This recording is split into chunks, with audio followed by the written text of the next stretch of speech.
date, 7/24/2186. This is the captain of the SES, Sentinel of the Stars. We are currently on patrol in the Andromeda sector. The fight against the automatons has been ongoing. Just recently, we have been cleared to resume the campaign to liberate Martal. We've moved the ship into orbit and begun scouting the planet. Over the last few weeks, Andromeda has seen some action with cyborgs setting up shop on Marfark. We suffered some casualties on Marfark, but also took down a lot of cyborgs along the way. There's also rumors the bots have an orbital platform of their own. They say you could see it before a glass of really a 5. Something big is coming. I can feel it. While coming back on the evac shuttle, Defender stated that he had a question.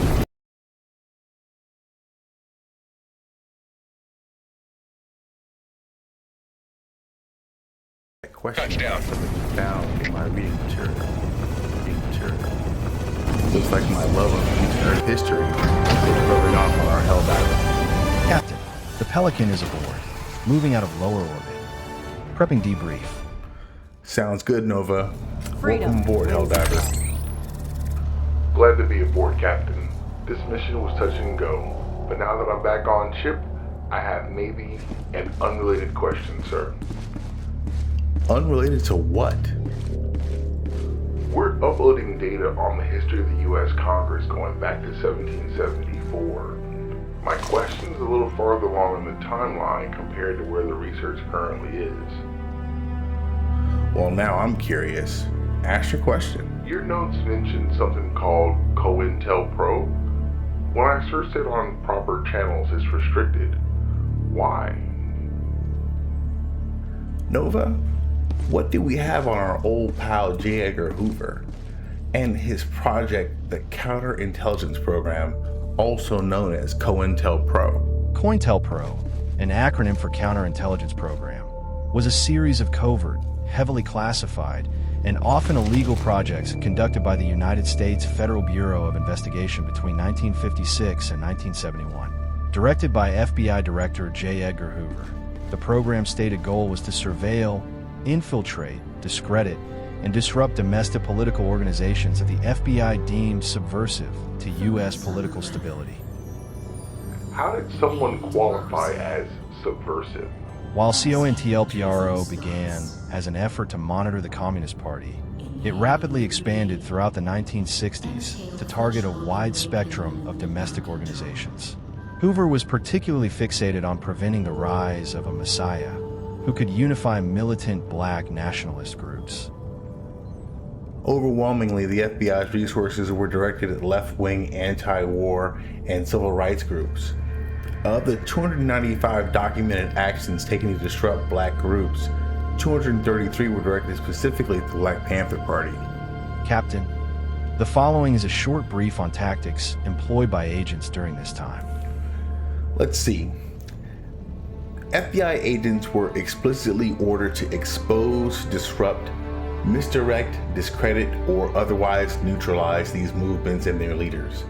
They accomplish this through a highly coordinated system of dirty tricks. The FBI planted informants inside organizations not just to gather intelligence, but to actively steer the groups towards illegal acts, thereby justifying massive police crackdowns. Agents forged correspondence, published bogus leaflets, and planted false media stories to create paranoia. Bad jacketing involved planting fake evidence to make genuine activists look like police informants, intentionally causing internal purges and violence. There was harassment and legal abuse. The FBI colluded with local police to subject activists to constant traffic stops, unwarranted arrests, and tax audits to drain the group's financial resources and energy. In extreme cases, COINTELPRO tactics directly contributed to the deaths of activists. The FBI deliberately exacerbated the feud between Malcolm X and the Nation of Islam prior to his assassination, and the Bureau provided intelligence to Chicago police that facilitated in the 1969 raid and assassination of Black Panther leader Fred Hampton. What brought it to an end? COINTELPRO was highly classified, with many directives explicitly stored in a special do not file record system to ensure they remained unknown to outsiders. The program only came to light because of a brazen break-in. In March of 1971, there was a media break-in. While local police were distracted listening to the Muhammad Ali versus Joe Frazier Fight of the Century broadcast, an activist group calling itself Citizens Commission to Investigate the FBI broke into a small FBI field office in Media, Pennsylvania. They stole over 1,000 classified documents and mailed them to the press.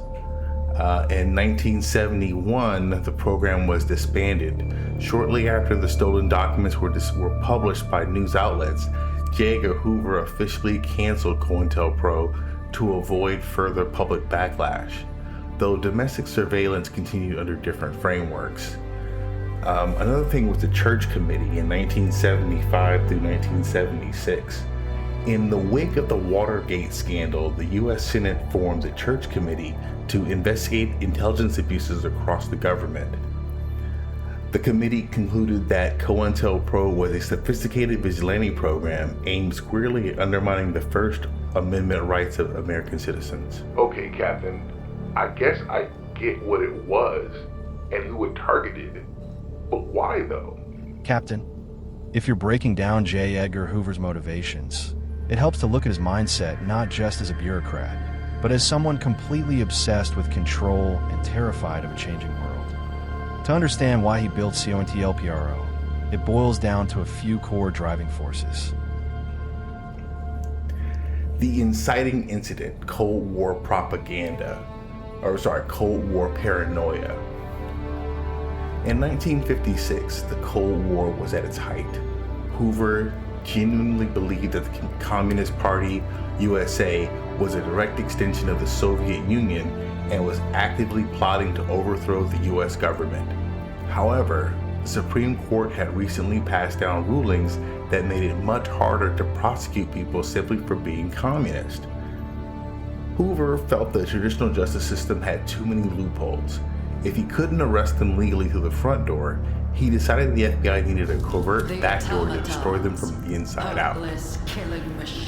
There was an inability, though, to separate dissent from treason. As the 1960s rolled in, the culture started shifting dramatically. The civil rights movement gained momentum, and the anti-Vietnam War protests began.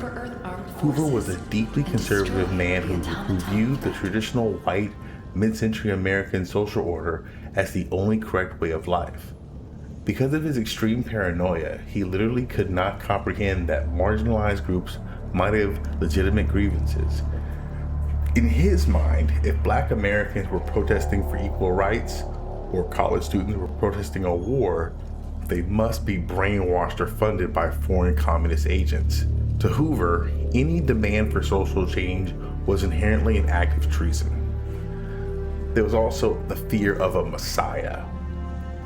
Hoover was heavily driven by racial prejudice, which deeply informed FBI policy. One of the most famous and chilling internal memos from COINTELPRO explicitly stated that the FBI's goal was to prevent the rise of a messiah who could unify and electrify the militant Black nationalist movement. He recognized the power of charismatic leadership.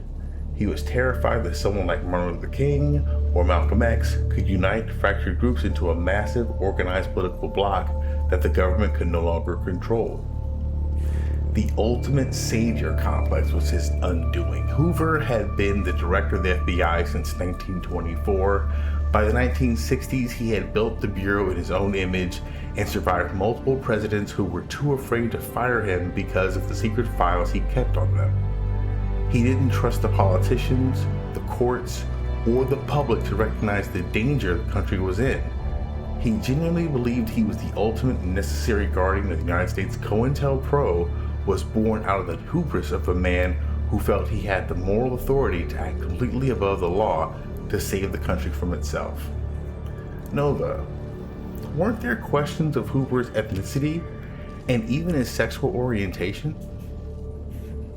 Yes, absolutely. Both of these rumors have circulated for centuries, and they add an incredible layer of psychological complexity and dark irony to his character. Here is the breakdown of the historical consensus and the rumors surrounding both aspects of his life. Wait, Captain. Why does that even matter? The LGBTQA community and the black community were both deliberate targets of Hoover. I find it noteworthy that he may have been a member of either community himself. Fair, I suppose. Good enough. What do we have, Nova?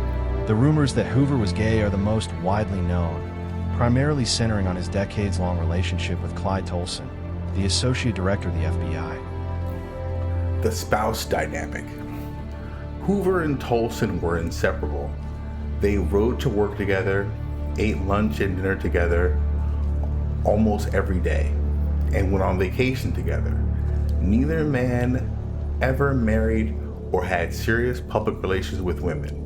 When Hoover died in 1972, Tolson inherited almost his entire estate, accepted the American flag draped over Hoover's casket at his funeral, and was eventually buried just a few feet away from him. Most biographers today agree they functioned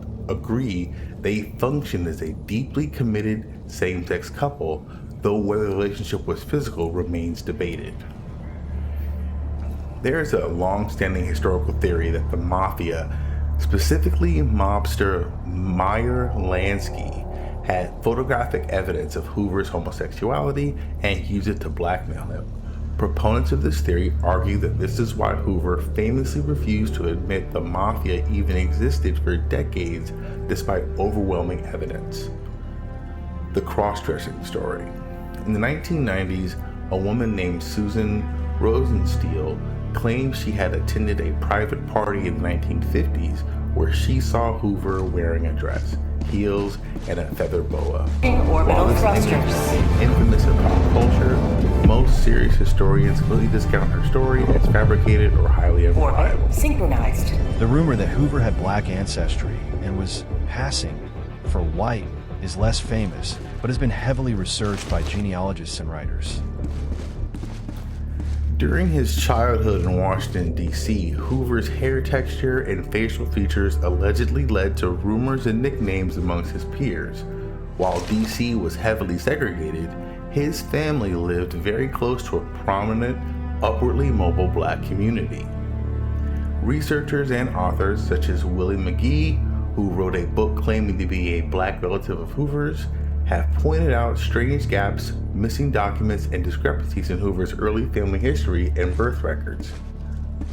While there is no definitive DNA proof, the rumors persist largely because of the extreme psychological implications. If true, it means the man who weaponized the federal government to destroy the Black liberation movement, and who held a deep, paranoid hatred for black leaders like Martin Luther King Jr., was ruthlessly hiding his own heritage. And the thing is, Clarence Thomas didn't even have to hide it. For a narrative, these aspects of Hoover's life paint a picture of a man who was obsessed with enforcing the strictest, most conservative societal norms, while potentially living in absolute terror of being exposed for violating them himself. It frames his aggressive need for control and his hatred of subversives as a massive, violent projection of his own insecurities. You mentioned presidents were afraid to fire him because he had dirt on them, but that sounds a lot like plausible deniability to me. Didn't a lot of powerful people share in his agenda? You have hit on the exact historical nuance that usually gets glossed over in pop culture. The idea that Hoover held the entire government hostage with secret files is partially true, but it heavily functions as a convenient alibi. In reality, the FBI's domestic surveillance apparatus was a feature of the executive branch, not a bug. Successive presidents recognized that Hoover was willing to do the dirty work, giving them exactly what you mentioned, plausible deniability. Hoover acted as the designated attack dog. Presidents could publicly maintain a polished, democratic image while quietly consuming the political intelligence Hoover's illegal methods produced. Here is how different administrations actively utilized and shared his agenda. the architects of his power. Hoover didn't seize his immense power entirely by force. It was handed to him during national crisis. Franklin Roosevelt is largely responsible for transforming the FBI into a massive domestic intelligence agency. In the lead up to World War II, Roosevelt wanted intelligence on fascists and communists, but he also realized Hoover could gather dirt on his political rivals. FDR quietly authorized Hoover to conduct wiretaps, setting the precedent that the FBI answered directly to the White House on matters of national security.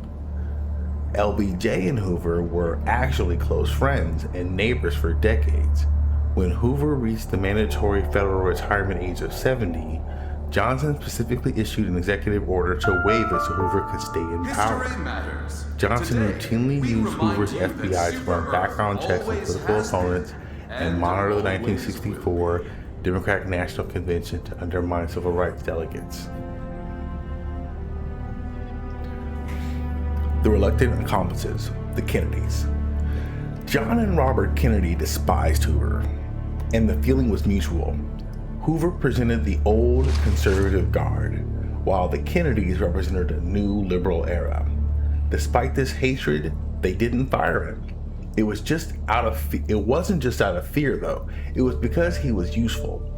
Robert Kennedy, as Attorney General, was technically Hoover's boss. It was RFK who officially signed the authorization for the FBI to wiretap Martin Luther King Jr.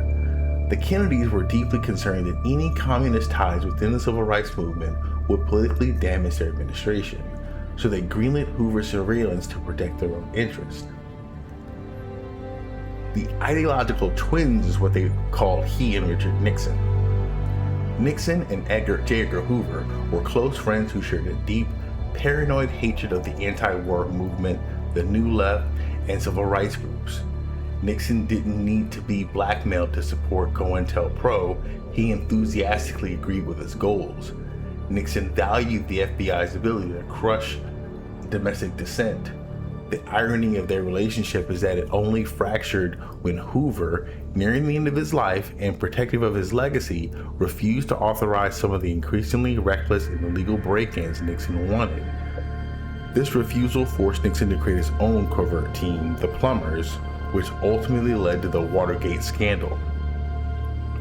Hoover was an extremist, but he was an extremist executing the will of the establishment. The White House loved the intelligence he delivered. They only objected to his methods when those methods risked public exposure. You mentioned that the surveillance continued after the program shut down. How so? When COINTELPRO was officially canceled in April 1971, the FBI didn't pack up its wiretaps and go home. Instead, the apparatus of domestic surveillance simply went through a massive bureaucratic rebranding.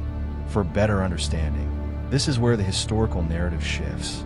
The threat evolves from a centralized, personality-driven figure giving direct illegal orders into a faceless, institutional system governed by legal loopholes and secret courts. The surveillance didn't stop, it just got codified. Here is how the system adapted to survive in the light. The Levi Guidelines in 1976. Following the explosive revelations of the Church Committee, Attorney General Edward Levi established the first official guidelines of the FBI domestic security investigations. On paper, these rules were designed to stop the FBI from monitoring people simply because they had unpopular political views. Agents now needed specific and articulable facts regarding them, giving them reason to believe a group might engage in force or violence before opening a full investigation. However, this created a massive narrative loophole. The FBI simply shifted its internal justification from political subversion to potential terrorism or criminal enterprise. Once an investigation was technically open under these new parameters, the FBI could use informants with virtually no restrictions or external review to determine if the massive intrusion into a group's privacy was actually justified. The information network remained intact. While the most theatrical dirty tricks like sending forged letters attempting to blackmail leaders into suicide were heavily restricted, the FBI's reliance on human infiltration actually deepened. The Bureau continued to recruit and place confidential informants inside political and activist groups.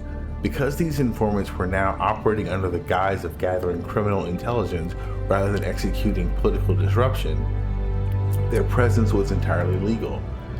As history has shown, merely having an FBI informant embedded in a group creates paranoia, sows distrust, and inevitably alters the group's behavior, achieving many of the same disruptive goals as COINTELPRO without technically breaking the new rules. FISA and the Secret Courts, 1978. In 1978, Congress passed the Foreign Intelligence Surveillance Act, or FISA.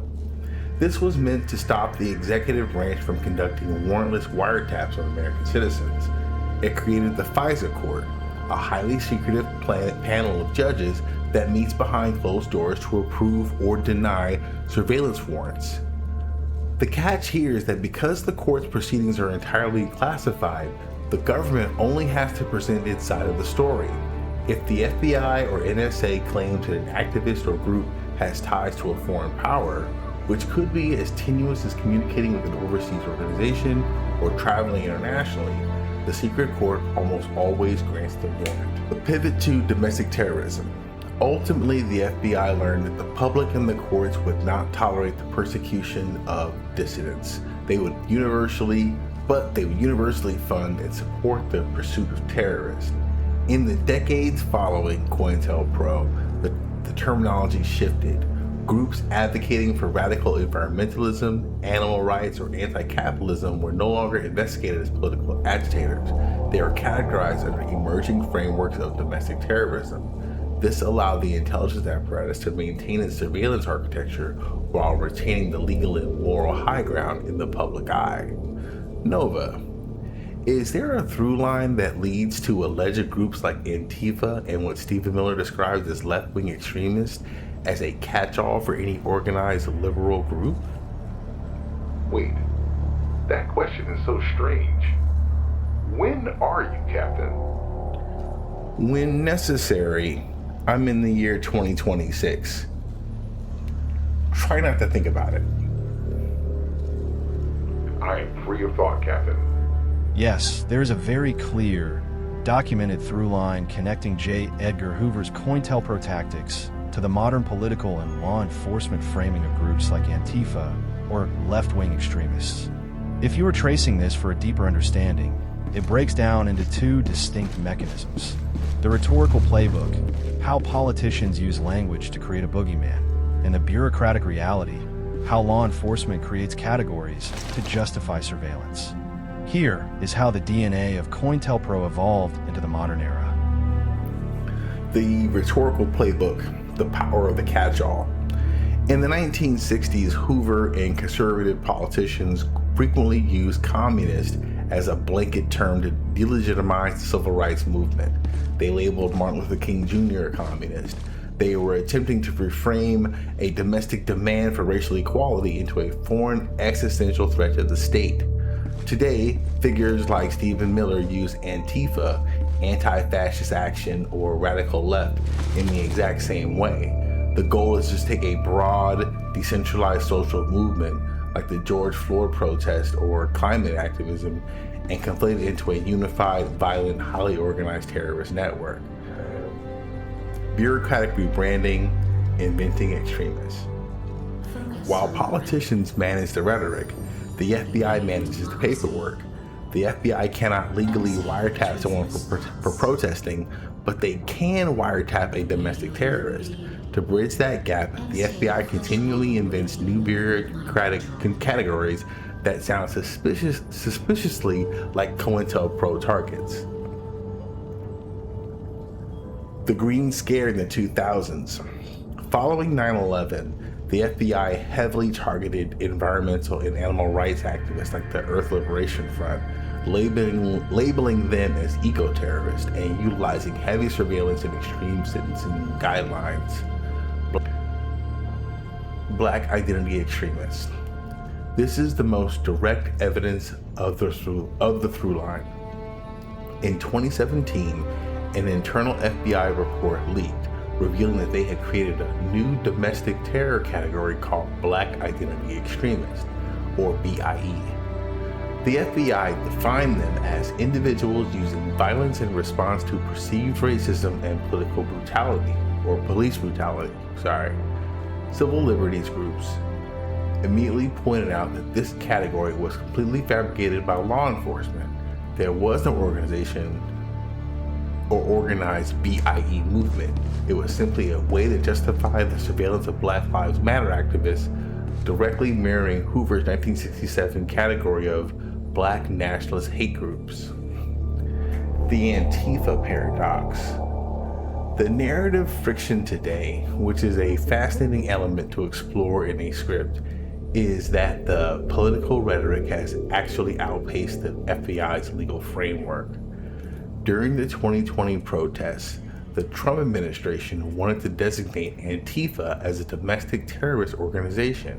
However, FBI Director Christopher Wray testified before Congress that Antifa is an ideology or a movement, not a specific card-carrying organization. This creates a massive legal gray area because Antifa is decentralized without a leader, a bank account, or a headquarters. Creating a boogeyman out of the ideology gives the state incredibly broad power.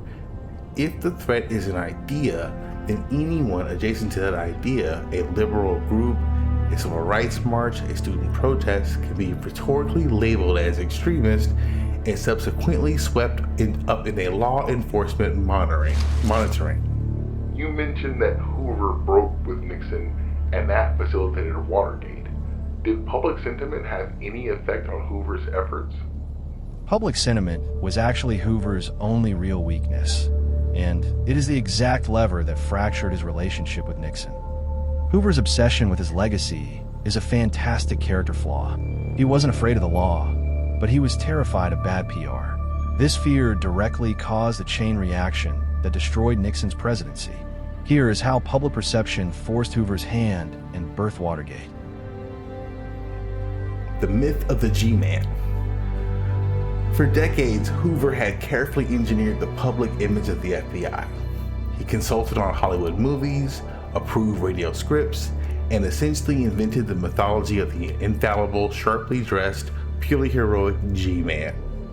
By the late 1960s, that mythology was cracking. The Cultural Revolution, the Civil Rights Movement, and the anti-war protests had fundamentally changed how the American public viewed authority. When college students and civil rights leaders started complaining about FBI harassment, the press began to listen.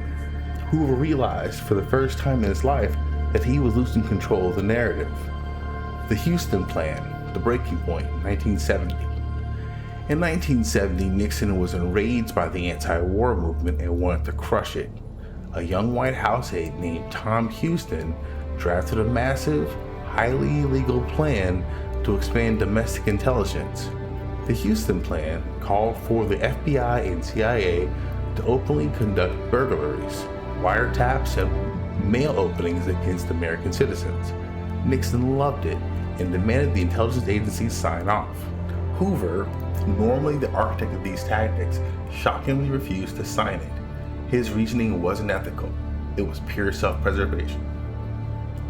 Hoover knew that the political climate had shifted.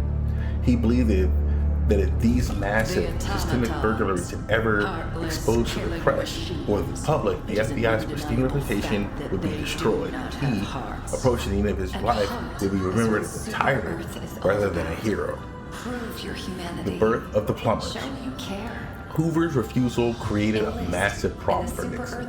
The president had grown accustomed to an FBI that functioned as his personal political weapon, and suddenly the weapon was jammed.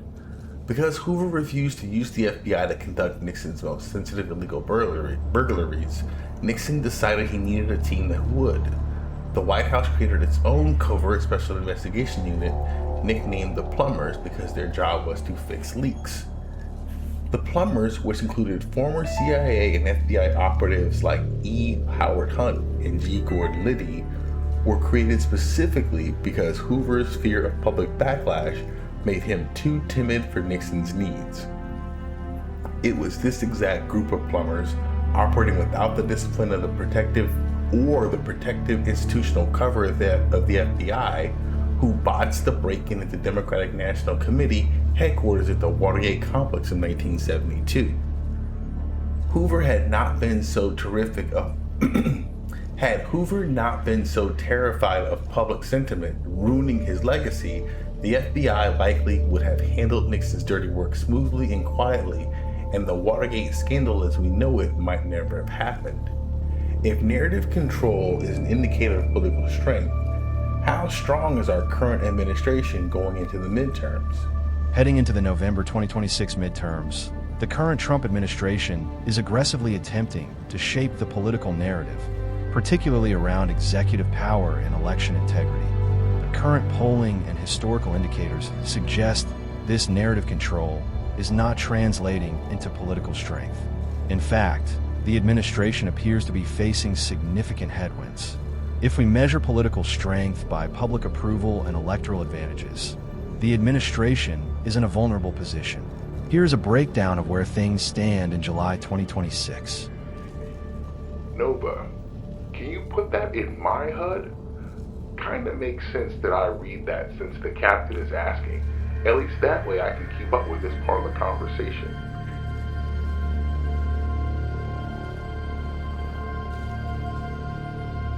The narrative strategy, aggressive but defensive. The administration is actively using executive authority and intense political rhetoric to dominate the news cycle and shape the 2026 battlefield. Rather than running purely on the narrative of unity or broad economic success, the White House is heavily focused on overhauling election mechanics. Election directives. This administration has issued controversial executive orders, including a major one in March 2026, aimed at restricting mail-in voting and scrutinizing the use of voting machines. The White House is strongly backing the Save America Act, which focuses on proof of citizenship for voter registration. This narrative has successfully rallied the Republican base, garnering 91% GOP support. Institutional pressure. Unprecedented moves, such as the July 2026 removal of Election Assistance Commission commissioners and efforts by the Department of Justice to centralize power over data, show a concerted effort to control how the election is administered. While these actions keep the administration's core supporters energized, political historians note that the intense focus on election rules and gerrymandering, such as targeted efforts in Texas, is often a defensive posture aimed at mitigating anticipated losses rather than expanding a political coalition. The reality check, polling, and political sentiment. If the goal of narrative control is to drive public approval, the current metrics indicate the strategy is struggling to win over the broader electorate. Presidential approval. President Trump's approval rating currently hovers around 39.8% to 43%, which is historically dangerously low territory for an incumbent's party heading into a midterm. The wrong track sentiment. A majority of voters, approximately 56%, believe the country is headed on the wrong track, largely driven by persistent economic anxiety, inflation, and a divided electorate. Congressional disapproval. Congress is deeply unpopular, with an approval rating sitting at a dismal 15%, down from a brief 31% honeymoon phase in early 2025 following the passage of the One Big Beautiful Bill Act. The electoral outlook on a Democratic advantage. The historical pattern usually dictates that incumbent president's party loses seats during midterms, and the 2026 environment strongly aligns with that trend. The generic ballot. Early polling aggregates from the spring and summer of 2026 show the Democrats holding a consistent advantage on the generic congressional ballot, leading by roughly 4.8 to 6 points. The independent shift. Perhaps the most concerning indicator for the administration is that independent voters, who now make up a record 45% of the electorate, are breaking towards Democratic congressional candidates by wide margins, as much as 50% to 28% in some polls. Ultimately, while the administration retains immense power to dominate headlines and implement sweeping executive actions, this narrative control is acting more as a shield than a sword. The combination of low approval ratings, economic pessimism, and a motivated opposition suggests that the administration is heading into a highly volatile midterm environment where holding their congressional majorities will be a severe challenge. But Captain, or Nova, I don't understand how the administration has supported us based on what you're explaining. What policies has the administration put forward to keep the base in place? That is a highly logical observation, Defender. When analyzing the data, the discrepancy between the administration's broad unpopularity and the fierce loyalty of its base comes down to a hyper-focused legislative and executive strategy. The administration is not attempting to cast a wide net. They are reinforcing a fortress. Here is the breakdown of the specific policy deliverables that keep their base locked in place. Aggressive border and immigration directives. This remains the absolute bedrock of the administration's appeal. They have not relied solely on rhetoric. They have utilized sweeping executive authority to resume aggressive interior deportations, push forward with physical border barriers, and attempt to penalize sanctuary cities. For the base, this represents the foundational promise that kept regarding national sovereignty and security, the America First economic architecture. While inflation and economic anxiety hurt the administration's general approval, the base remains fiercely loyal to its isolationist trade policies. The implementation of baseline tariffs on foreign goods, particularly the heavy economic posturing against China and the constant push to renegotiate international trade deals, resonate deeply with working class supporters who believe globalism has hollowed out American manufacturing. Deconstruction of the administrative state. For the ideological and institutional conservatives in the coalition, the administration has delivered massive structural victories. This includes aggressive deregulation, shrinking the operational footprint of federal agencies like the EPA, and continuing to appoint conservative judges to the federal judiciary. The passage of the One Big Beautiful Bill Act in early 2025 served as a massive deregulatory and tax-cutting vehicle that thoroughly satisfied the corporate and libertarian wings of the base. Legislative action and the culture war. The administration has masterfully utilized the executive branch to mandate policies that directly engage the cultural grievances of its supporters. This includes directives dismantling diversity, equity, and inclusion programs within federal agencies, establishing hardline policies regarding gender and athletic participation, and pushing for patriotic educational standards. To the base, the administration is actively fighting a defensive war to protect traditional American culture. Election integrity as a policy. By continually pushing the Save America Act and signing executive orders regarding voter registration and voting machines, the administration has turned election integrity into a tangible political platform. This makes the base feel that the administration is actively protecting their political voice from being diluted.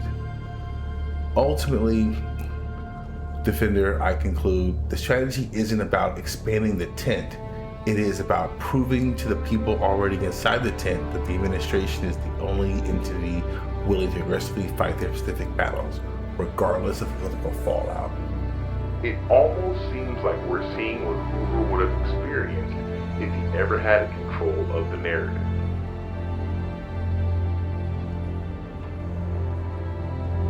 You have essentially diagnosed the structural weakness of authoritarian power when it is stripped of its mythology. If J. Edgar Hoover had been forced to operate in an environment where he could not rigidly control his own public image, his reign would likely have collapsed decades earlier. Your observation highlights the exact difference between the historical FBI and the modern political landscape you are exploring in your research. Here is why that comparison is so potent for a narrative framework. The monopoly of mythology. Hoover did not just control the FBI. He controlled the American media's portrayal of the FBI. He established the Crime Records Division, which functioned as a massive taxpayer-funded propaganda arm. He didn't just leak favorable stories to the press. He literally consulted on Hollywood movies, approved radio scripts, and influenced the casting of actors to ensure that his G-men were always portrayed as infallible, moral crusaders. Hoover had a monopoly on his own mythology because the public implicitly trusted the FBI. They gave Hoover a blank check to do whatever he wanted behind closed doors. The vulnerability of raw power. In this scenario we are looking at with the 2026 midterms, the administration has Hoover's appetite for aggressive executive action, but they completely lack his media monopoly. If Hoover had lost control of the narrative, if the public had been able to see the illegal wiretaps, the paranoia, and the harassment of civil rights leaders in real time, he would have faced the exact same headwinds this administration is facing. He would have been viewed not as a guardian of the republic, but as a partisan tyrant. Without the heroic framing, the administration's intense focus on border crackdowns, deregulation, and election mechanics isn't seen by the broader public as saving America. It is seen as a hostile consolidation of power. And with that brings this briefing to a close. Hopefully we tied it all together. If we have missed anything and we need to make any changes, please feel free to leave a comment. If you would like to like and subscribe, might help me get more people to see the archive of information we're building here. And thanks for listening. Until next time, for Super Earth, for Real Earth, for all of us.